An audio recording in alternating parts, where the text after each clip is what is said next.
So my dear student, in this question it is mentioned which of the following statement are true about the SQL query.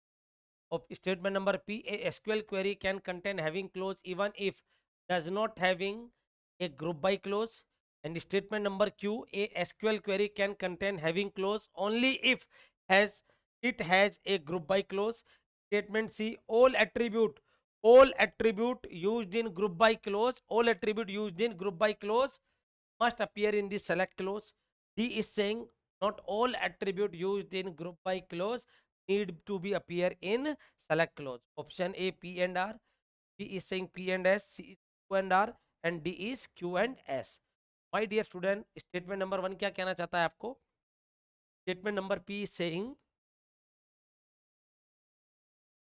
SQL query can contain having clause even if doesn't have group by clause. Having clause even doesn't have group by clause. Doesn't have by, okay? और statement second आपको कह रहा है my dear student, देखो बच्चों इस questions में आपको मैं एक चीज क्लियर कर दूं, इस क्वेश्चंस को आपको डिफरेंट प्लेटफॉर्म पे आंसर भी मिलेंगे और इसमें क्या है कि according to the SQL standard और according to the today's practical time there are two different. But जो आईआईटी ने इसका आंसर दिया था क्या दिया था वो भी बताऊंगा और जनरल वे में आप क्या कर सकते हो वो भी होगा। तो देखो स्टेटमेंट नंबर क्यू क्या कह रहा है इसका, SQL query contain a having close only if it has a group by close. Yes, ये स्टेटमेंट आपका सही है अकॉर्डिंग टू द आईआईटीज, है ना। बट टुडे जैसे माई सीक्वल के वर्जन्स है वो दोनों ही सपोर्ट करते हैं। All attribute used in the group by clause must appear in the select clause. Yes, one is also correct. Not all attribute, no my dear student, C is the correct answer. बेटा क्या बोल रहा था इसमें कि whatever attribute, all attribute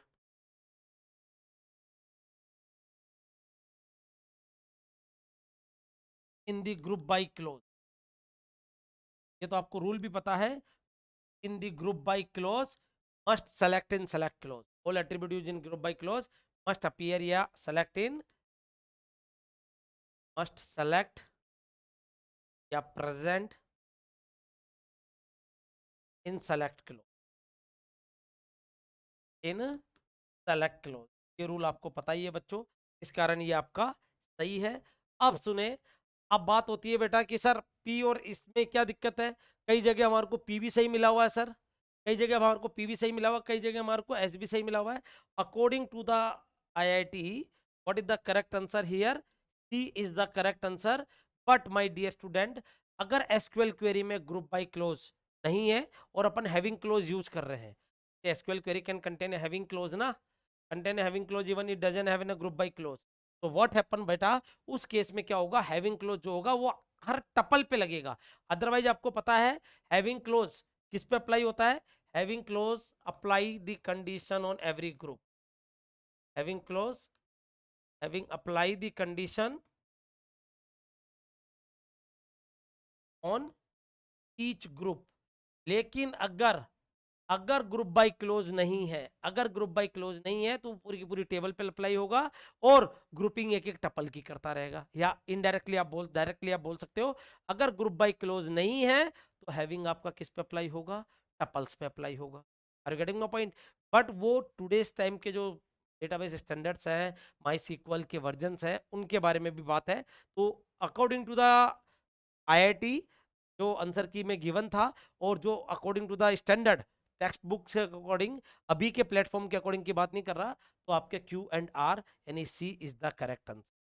बाकी आजकल जितने भी मॉडिफिकेशन है उसके हिसाब से आंसर डिफरेंट है, बट आईआईटी ने इसका आंसर सी दिया था, क्यू एंड आर। तो ये डिस्क्लेमर पहले आप सुन लेना, मैं बाकी को गलत नहीं बोल रहा हूँ कि बाकी बच्चे अगर गलत बोलते हैं तो, लेकिन आईआईटी ने इसका आंसर सी दिया था। और ये तो आपको मैंने बताया भी क्लास में कि जो भी एट्रीब्यूट ग्रुप बाय क्लोज में यूज किए जा रहे हैं that must be present in select close. और एसक्यूएल क्वेरी में हैविंग क्लोज जब यूज होगा जब ग्रुप बाय है, यस। और लेकिन जब ग्रुप बाय नहीं है तभी भी हैविंग अप्लाई हो सकता है, लेकिन उस केस में क्या होगा, हैविंग हर ग्रुप पे अप्लाई ना होके हर टपल पे अप्लाई। तो my dear student, C is the correct answer for this. Hope so you get it. Thank you everyone.